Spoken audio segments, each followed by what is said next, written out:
E aí, conseguiu resolver? Né? Conseguiu entender como é que é o cálculo de prevalência? Então, neste caso, por exemplo, né, o número de indivíduos infectados, se nós considerarmos a região DC, eu tenho esses dois setores, né? Então, se eu somar 138 com 92, eu tenho 230. Dividindo 230 pelo total de amostra naquela região, no caso, por exemplo, né, 711, o valor de prevalência, então, calculado é de 32,34%. Da mesma maneira, se eu dividir 79 por 386, dividindo 79 por 386, o resultado também será aproximadamente 20,47, contando com os arredondamentos. Então, a nossa alternativa correta é a alternativa B, ok? Espero que você tenha conseguido acertar. Bom, então falando um pouco mais agora sobre prevenção e epidemiologia, bom, é lógico que uma parte importante de todo o processo epidemiológico de entendimento da doença é nós entendermos a melhor forma de se fazer o diagnóstico das doenças. Então, nós falamos muito sobre isso, né? Em vários momentos nós vemos aí noticiários de televisão falando sobre a importância de se diagnosticar uma doença.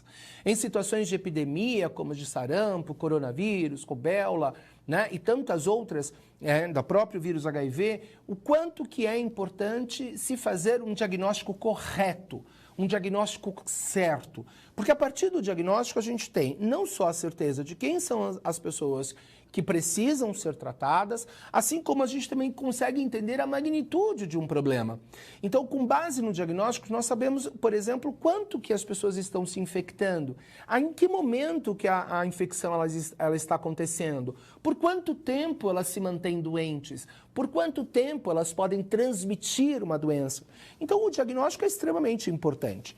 E aí, quando se vai escolher um teste, deve-se levar em consideração vários aspectos. E quanto mais específico, quanto mais sensível for o teste, mais, então, acurado é ele. Então, essa palavra acurácia, de certa maneira, representa para nós o cuidado que nós temos que ter na escolha do teste diagnóstico que será realizado numa determinada população.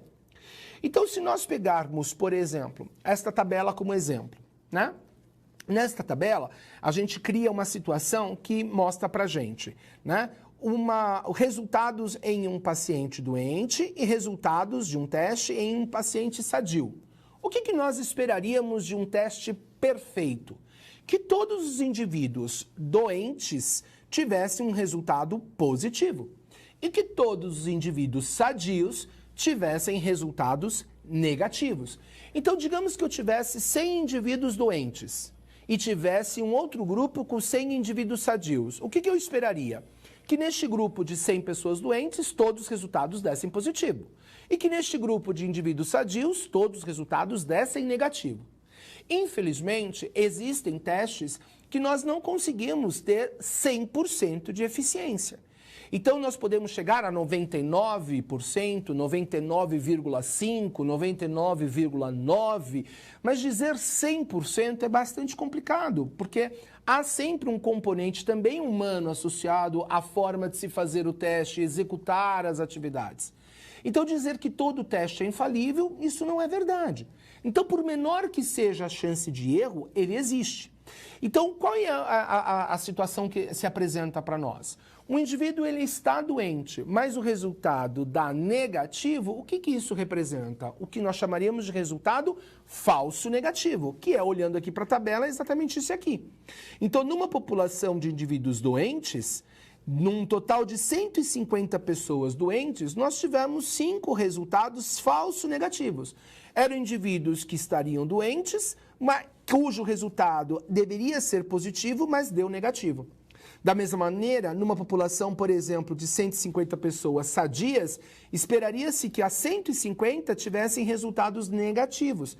No caso aqui, a gente vê que 15 pessoas tiveram resultados positivos. Isto representa os resultados chamados resultados falso positivos. Então, os resultados falsos, apesar de não serem desejados, eles podem acontecer por vários motivos. Às vezes associados à própria produção do teste, às vezes associados à maneira como um indivíduo ou pessoa ou profissional manipula, executa o determinado procedimento.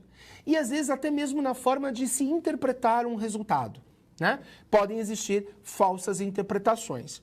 Então, quando se avalia um teste, avalia-se sobre 3 aspectos básicos. A sensibilidade, que é a capacidade de um teste dar um resultado positivo na população de indivíduos doentes. A especificidade, que é a capacidade de um teste dar um resultado negativo na população de indivíduos sadios. E, na verdade, a prevalência, que é a proporção de indivíduos doentes na população como um todo. Então, um teste, ele tem que me dar, pelo menos, a possibilidade de, a partir dos resultados, avaliá-lo sobre esses 3 aspectos. O aspecto da sensibilidade, o quanto ele é eficiente em dar um resultado positivo quando as pessoas estão doentes, e da especificidade, que é a capacidade dele de me dar um resultado negativo numa população de indivíduos que está sadia, que está normal. Ok? Então, a probabilidade é a possibilidade do teste me mostrar a proporção de resultados, né, entre indivíduos doentes numa população como um todo.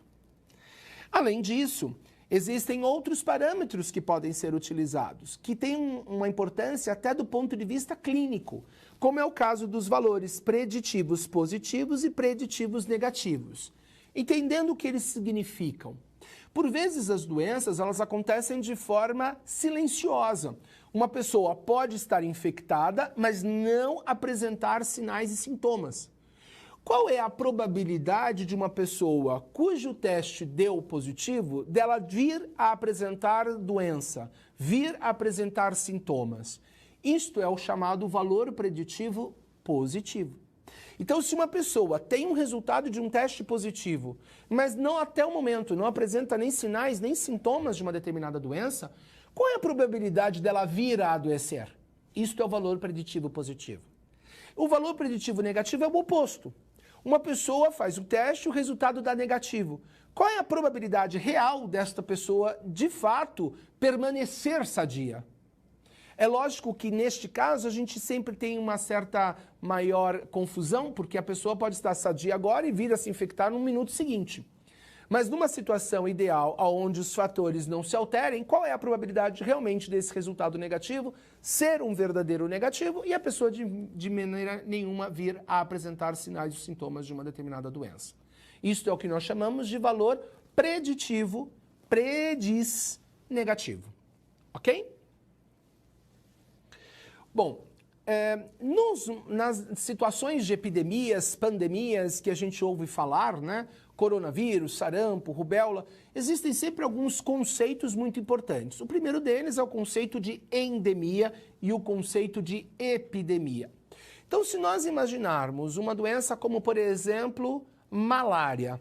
A malária, no estado de São Paulo, por exemplo, nós não temos casos de malária registrados como sendo casos originários daqui do estado de São Paulo, por exemplo. No estado de São Paulo, nós não temos esse registro. Então, para nós, a malária não é considerada endêmica.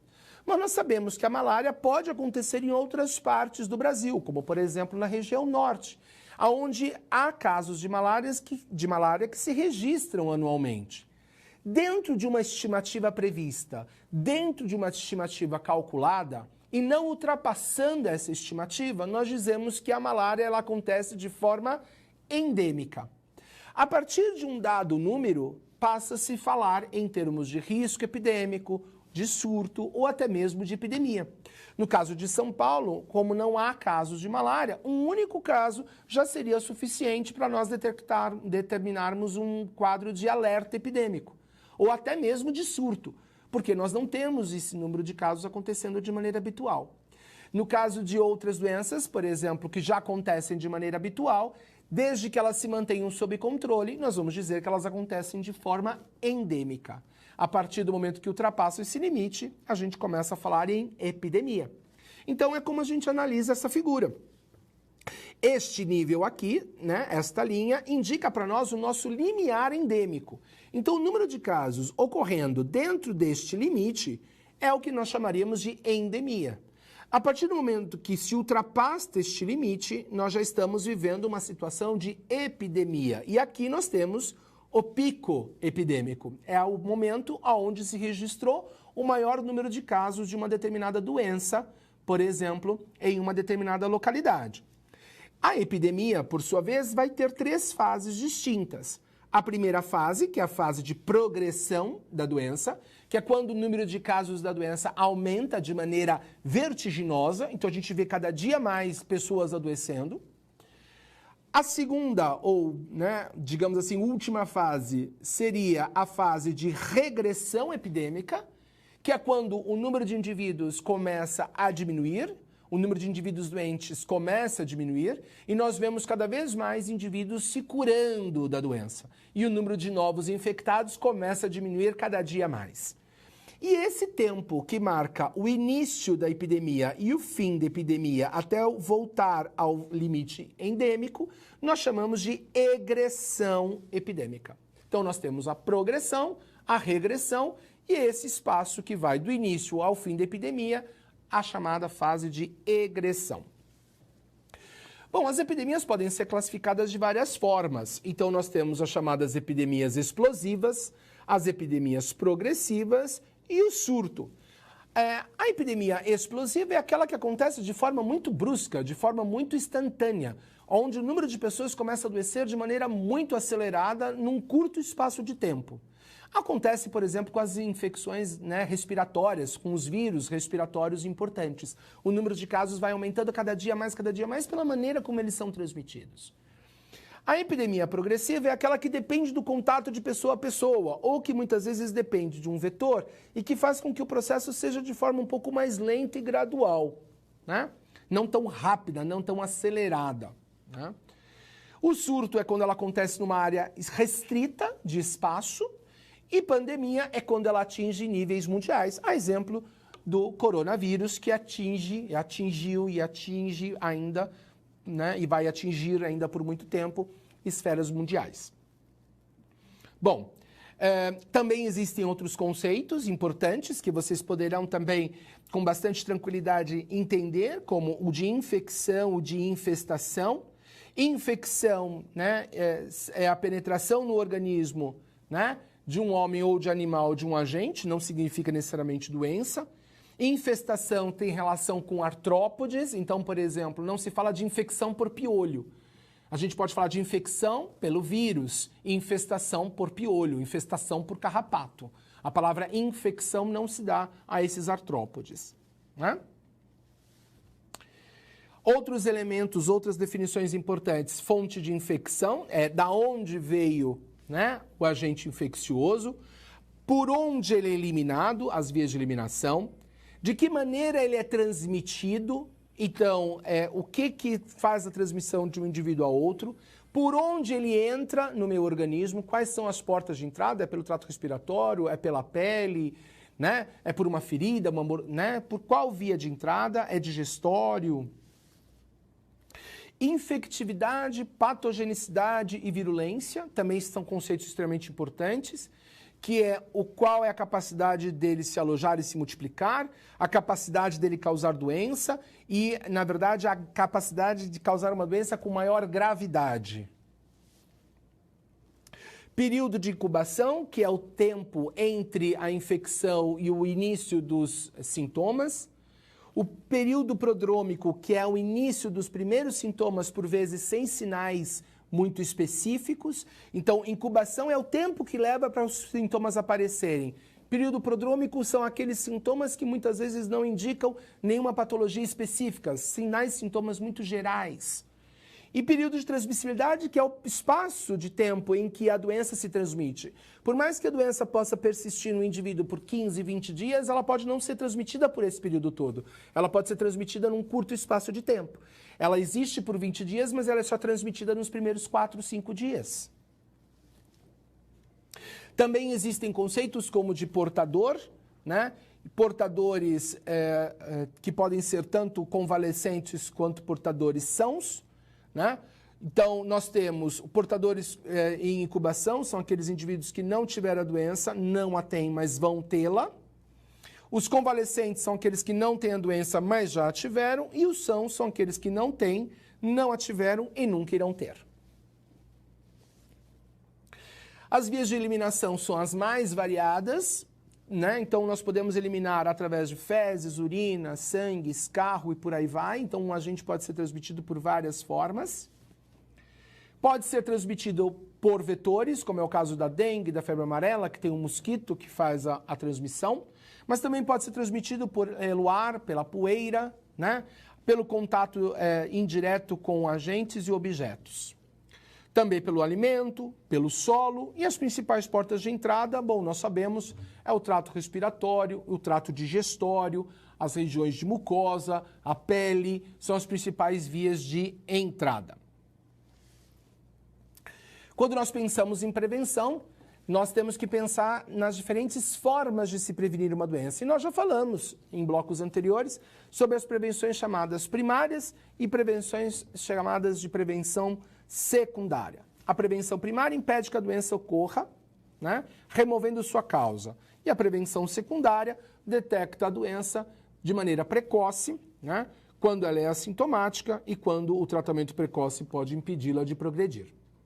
Então, nós ainda temos uma situação importante, que é a de rastreamento e prevenção terciária, principalmente de prevenção terciária, que é aquela que, de certa maneira, impede o agravamento da doença e promove, então, uma readequação do indivíduo à sua condição de indivíduo normal. Então, vamos para a nossa interatividade.